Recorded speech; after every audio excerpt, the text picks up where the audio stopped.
അപ്പനും അമ്മയും വീടും ധനങ്ങളും വസ്തു സുഖങ്ങളും കർത്താവത്രേ. അപ്പനും അമ്മയും വീടും ധനങ്ങളും വസ്തു സുഖങ്ങളും കർത്താവത്രേ.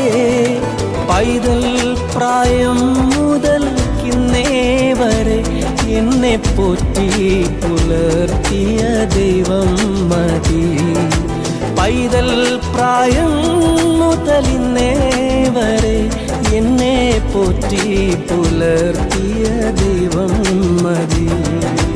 എൻ്റെ ദൈവം സ്വർഗസിംഹാസനം തന്നിൽ എന്നിൽ കനിഞ്ഞെന്നെ